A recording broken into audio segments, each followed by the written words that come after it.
to look in to new burial space?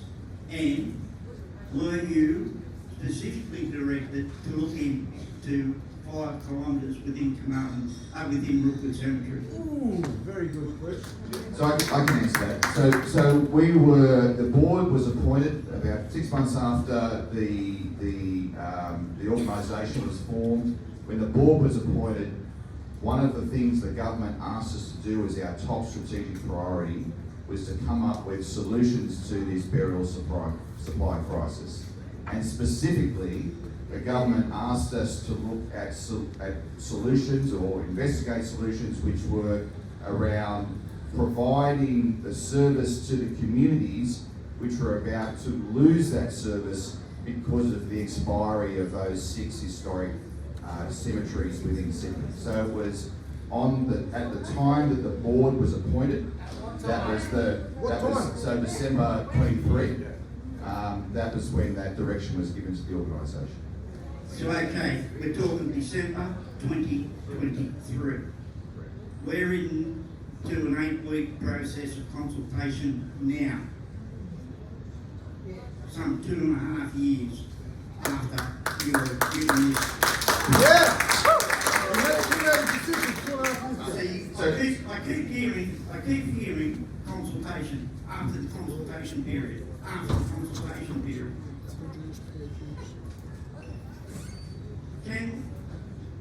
Back in 24, you and the minister addressed the leaders of several faith dominations in relation to this. In your booklets that you hand out, I read the word interment. To me, interment is burial and tombs. So you're targeting a specific culture. Is that correct? No, we're targeting the burial needs of Sydney, but also the ash interment needs of Sydney. So while burial obviously takes up more space, so that's the driver of the acute problem. But we are providing solutions for the burial communities or the people that choose to be buried or are required to be buried because of their faith. So it's a solution to the community members that either need or wish to be buried that will shortly lose 6 of those 8 historic cemeteries which we need to find replacements for. Then bury them in your backyard. Just a play on words. I read the brochure at Regent's Park, and the word interment was there. Tonight, Denise, you put up there the word interment ash has now appeared. So there's been a change. So interment is a technical thing, can be burial or could be putting the ash in the ground and having a memorialisation around that, a plaque or a headstone or other types of memorialisation. So have you done any study on the repurposing of burials of, say, different Arab countries?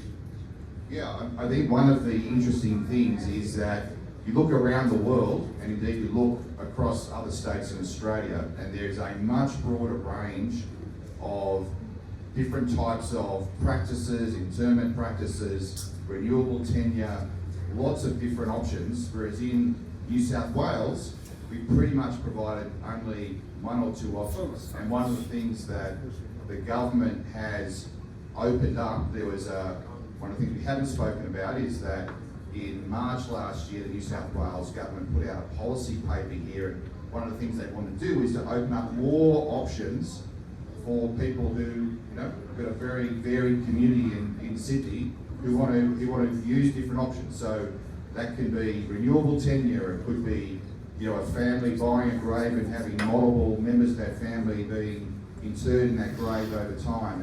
It can be the different ways that different faiths and communities want to celebrate and commemorate the passing of a loved one. So there's lots of different options, and one of the things that we're determined to do is also to broaden out our practices so that we can provide a broader range of services to the different communities within Sydney.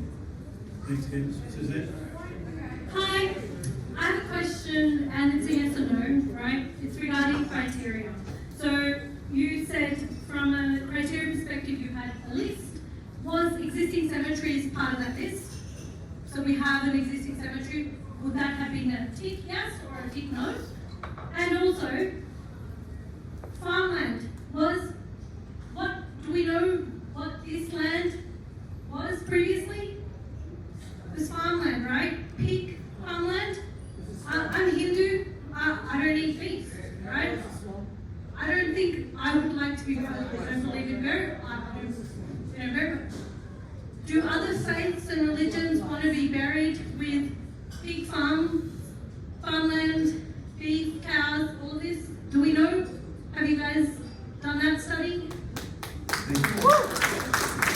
That's a yes or no question. And also, are you the only burial providers? Are you the only burial providers for this? Or is there others? Burial providers, there are 2 Crown land operators and there are other private organisations and also councils throughout New South Wales. So you don't go, okay, now in terms of my other questions, please, cemeteries, there's already an existing one. Was that a Yes, tick yes or a so no? we're always looking at optimising our existing sites.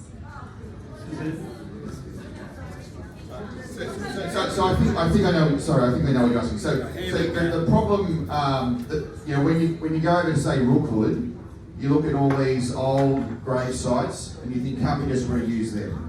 And the answer, unfortunately, is no, because when those people were buried, what the law was and what they bought was a right, a perpetual interment right, i.e. a right to be there forever. No, but that's not what I'm talking about. The community already has a cemetery. Was that a tick yes or a tick no? Oh, right. Yeah. So that wasn't a relevant consideration. Is that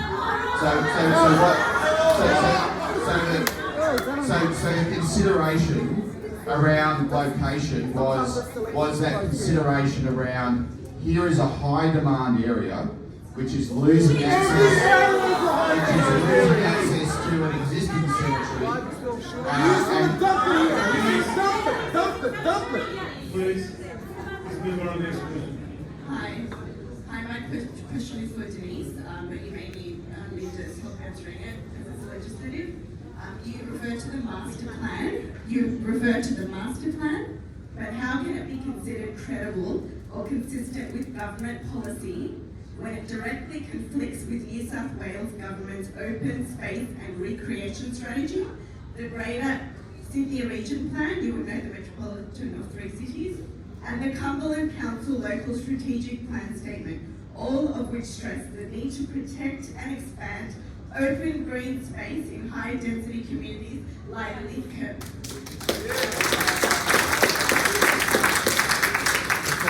Also, I work for a council, so I'm aware of these legislations. Under the Environmental Planning and Assessment Act 1979, a historical legislation, planning authorities also have a responsibility to consider the social, cultural and environmental impacts of proposals like this.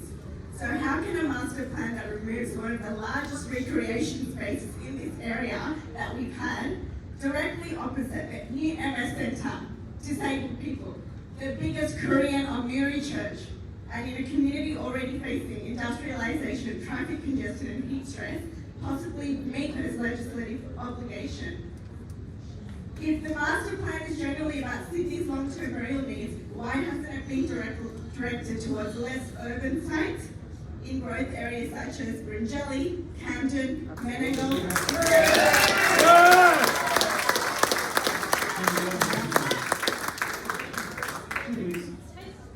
Sorry, one thing, please, Denise, I am pleading with you to consider this. We are one of the largest culturally and linguistic diverse communities, not just Lidcombe, Cumberland. I'm Tamil. We have the largest Tamil community. We cannot have burial sites placed next to where our families live, where our children play, and where our disabled and elderly residents rely on open space for their well-being. Please. Thank you.